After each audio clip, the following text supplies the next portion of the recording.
you look at that midfield that Chelsea have assembled, well over 200 million, and Gallagher, who is valued at 50 to 60 million, and the way they've just been dominated by, But Brian, fuck the midfield. Like, pretend Poch goes, you're in the job tomorrow. Who are you keeping on that pitch? Yeah. Genuinely, who are you keeping? Name a player. Don't get They're all involved. shit. Don't get involved. They're all shit. We'll speak. It's mad. That's a mad take. But, mate, loads of them. Who's had a good season? Wait, hold on. Josh, who's had a good season? Like Palmer. I think this is for us. Palmer. Yeah. Who's had a good season?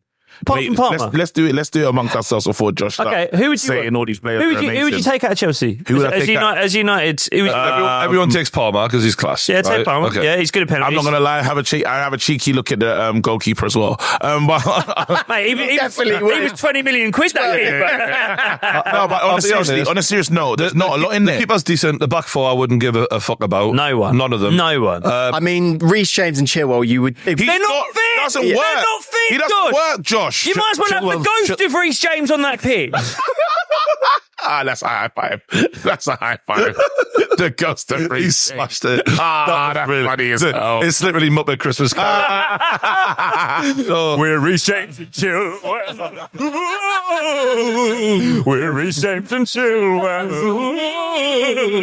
So, it's like, That's how he's wicked. Because I feel sorry for Josh because he says Chilwell, but Chilwell's had one of the worst games I've ever seen him have. That was his second game of the season. Yeah. And obviously Reece is world class if you can ever see him. Yeah. But no, like I look, I've got to say that none of them other than Palmer right now. I've never seen Enzo play good. But You don't watch Chelsea because they're never on TV. He won a World Cup. He won a World Cup. Here, don't do what we did with Pogba. I thought Just say it. Enzo's last game he played quite well. Enzo would get in your team. It would be brilliant. But that's the thing is, when I'm watching Chelsea, here's the point. I've seen the Chelsea players, some of them have good games before, just not for Chelsea.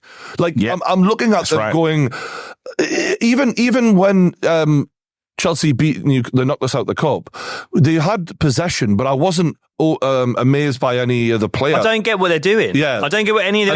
This is why I'm starting to worry for Poch, mate. I'm starting. This is what I mean. Finally. I'm not, Josh, like, to be serious, I'm obviously taking a piss a bit. I don't, What are you? You're taking the piss? yeah, when I was doing the stuff. I thought that was really serious. But Let him know. none of us are saying that they're bad footballers. We've watched, like, Caicedo for Brighton, brilliant. Enzo for Argentina, brilliant.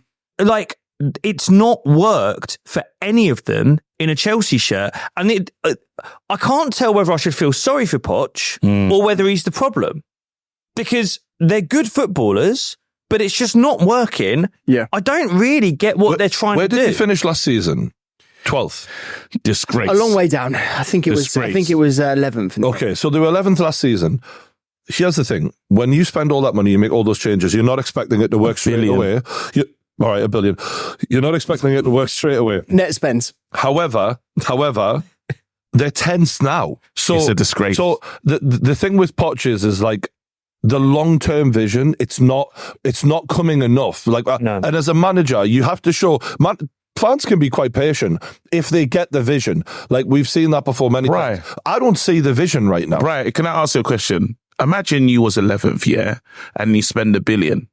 You're hoping to finish a bit higher than 10th, innit? Maybe ninth. Maybe ninth. But even then, this is fucking terrible. 8th.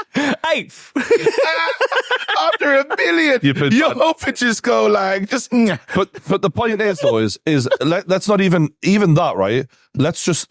When I'm watching Chelsea play week in, week out, you're like, yeah, they're all right. But you're not like, oh, this is going somewhere. Nah. And that's the thing that I'm completely waiting for. and at this point in the season, in February, you'd think we'd have seen a bit more. This is, I guess, what I'd ask you as a Chelsea fan, and I'm not saying this, it's going to sound like I'm taking the mick, but I'm not. Like, what do you believe in? So I think, you start with, if you're talking about a spine, I think we've got a goalkeeper now that will be the number one goalkeeper going forward. What, him, Petrovic? Yeah, Petrovic. I think he'll be starting for us, and I think he will be the one. I don't think we'll go out in the market and buy another goalkeeper. He's proven himself to be far. So Sanchez gone? I think Sanchez is going to be a fantastic number 2 option. Okay. And I don't think they'll get rid of him. And then defensively, Thiago Silva obviously leaves the club probably at the end of the season. which is a huge problem for Chelsea. Bearing in mind he's 39 now already. He's old. He'll be off, but he's himself in very good nick. He's gone. If you're talking about a sort of a defender that I would put my house on playing week in, week out, it would honestly be Cole. Yeah. Cole would be one that I would say would be... for him. Yeah, Cole's still a very... I agree with his talent. He's played left back, centre back. He's not looked good anywhere. He's hasn't really played that often at centre back. When he's played at centre back, he's looked all right. Okay, so that hasn't worked this season. And any other defenders that you believe in? Again, Reece James, if he's on the pitch, 100% believe it. Yeah. Let's go. No, but come on, I think you can all say when Reece James is fit, he gets in most teams. I will say that. I will also say you have to move on from him. Because if you keep believing he's going to get fit, and I say this as an Arsenal fan with plenty of scars, who thought that Wilshere would get fit, who thought Diaby would get fit, who thought Eduardo would come back and win the title. Song. You have to the good news is we've got Malo Gusto again. When he's played, he's looked really good. Malo Gusto is a decent player and a very good. I think is it just me or is the rest of the table going not really seeing? Yeah. I'm waiting for a name. He's named this terrible goalkeeper. Then he's named goalkeeper, £25 million goalkeeper. But in terms of the midfield, are you thinking like Enzo Caicedo at some point start to dominate teams? Enzo and Caicedo will be the DMs that we play for the next 3-4. Does it work? Years. Does it work as a partnership? Yeah, absolutely. Does it, mate? You're 10th. You can't say it works. No, but it's not. It's taking the piss. Defensively, you should just be solid, and you're getting ran over here. I think it's not Enzo. Enzo's not working. It's like you almost have to take off the tinted blue glasses in this one, and I have it because I know my team's in a bad way. You just to look at it and say we've been poor over in this whole game. The only player that I actually really rate in your team at the moment is Palmer. Palmer, even the Sterling thing. Palmer's not had a kick really because the midfield can't get a hold of the ball. It's bad. But, let's be real. We're talking about Chelsea in one of the hardest games to win of the season, right? Yeah. So I'm not putting everything on this, but I'm just saying generally the season, looking at them, they're in 10th place, and there's just been a lot of performances where I've been like, we've watched a lot of Chelsea games here, haven't we? And even earlier this season, they were more exciting and more threatening. Yeah. And I feel like the further we get into the season, which in theory should be the more of the Poch identity, for me, they're getting less exciting, less threatening. I'm more confused. I disagree with that. I honestly, when you've looked at Chelsea's run of form recently, we've actually put a decent amount of games winning together. In fact, if we'd won today, which we absolutely won't, but it will be the first time we've won 4 games in a row since I think it was like 2022. They've been beating teams like Sheffield, Wolves, Palace, Luton, and Middlesbrough and Fulham. Yeah. Like all games that you should win, 100%. But at least you are. Like earlier in the season, we lost to Forest earlier in the season at home. So there is a level of like, okay, you're starting to behave like a team should behave now, and maybe the progression isn't as rapid as what I thought because of the amount of money and because of Poch. I'm worried about Poch though, just overall, because it is just such slow progress that I'm thinking like, all right, it's not as good as I thought, but it's so slow that I don't know how long he will last. If next season starts like this, I'm surprised. The pressure. I get it, and Simon Jordan's called these lot a manufactured club and no one cares in it.